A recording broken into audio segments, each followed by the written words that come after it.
વલસાડમાં વહેલી સવારે 3.7ની તીવ્રતાનો ભૂકંપ અનુભવાયો. લોકો ઘરની બહાર દોડ્યા. ગુજરાતના કચ્છમાં અવારનવાર ભૂકંપના આંચકા અનુભવાય છે, ત્યારે આજે વહેલી સવારે વલસાડમાં ભૂકંપનો આંચકો અનુભવાયો હતો, જેની તીવ્રતા 3.7 નોંધવામાં આવી છે. આ ભૂકંપનું કેન્દ્રબિંદુ વલસાડથી 39 કિલોમીટર દૂર ઉમરગામ તાલુકાના સરહદે આવેલા મહારાષ્ટ્રના પાલઘર જિલ્લાના તલાસરી કેટલાક ગામો સહિત આજુબાજુમાં વહેલી સવારે બે ભૂકંપના આંચકા અનુભવાયા હતા. પ્રાપ્ત માહિતી અનુસાર આજે વહેલી સવારે 4:35 વાગે ભૂકંપનો આંચકો અનુભવાયો હતો, જેની તીવ્રતા 3.7 નોંધવામાં આવી હતી, જેનું એપિસેન્ટર વલસાડથી 39 કિલોમીટર દૂર નોંધાયું હતું. વહેલી સવારે પાલઘર જિલ્લાના તલાસરીમાં વારાફરતી ભૂકંપના બે હળવા આંચકા અનુભવાયા હતા.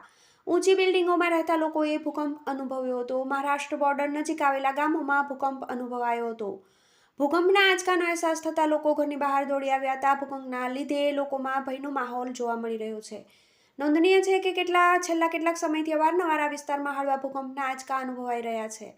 અઠવાડિયામાં ત્રીજી વાર ધ્રુજી, કચ્છની ધરા. ગુજરાતના કચ્છમાં આ એક અઠવાડિયામાં 3 વાર ભૂકંપના આંચકા અનુભવાયા છે. શનિવારે 4 જાન્યુઆરી સાંજે 4:37 વાગે 3.6ની તીવ્રતાનો ભૂકંપ નોંધાયો હતો. કચ્છના દુધઈથી 28 કિલોમીટર દૂર ભૂકંપનું કેન્દ્રબિંદુ નોંધાયું છે. એક જ અઠવાડિયામાં ત્રીજી વાર ભૂકંપનો ઝટકો આવતા સ્થાનિકોમાં ભયનો માહોલ છવાયો છે. આ પહેલા શુક્રવારે 3 જાન્યુઆરી અને બુધવારે 1 જાન્યુઆરી પણ ભૂકંપનો ઝટકો નોંધાયો હતો.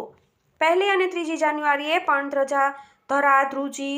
આ પહેલા ગત રોજ 3 જાન્યુઆરી સાંજે 4:16 કલાકે 2.8ની તીવ્રતાનો ભૂકંપ નોંધાયો હતો, જેમાં રાપરથી લગભગ 24 કિલોમીટર દૂર ભૂકંપનું કેન્દ્રબિંદુ નોંધાયું હતું. 1 જાન્યુઆરીના દિવસે પણ કચ્છના અનેક વિસ્તારમાં 3.2ની તીવ્રતા સાથે ભૂકંપના આંચકા અનુભવાયા હતા.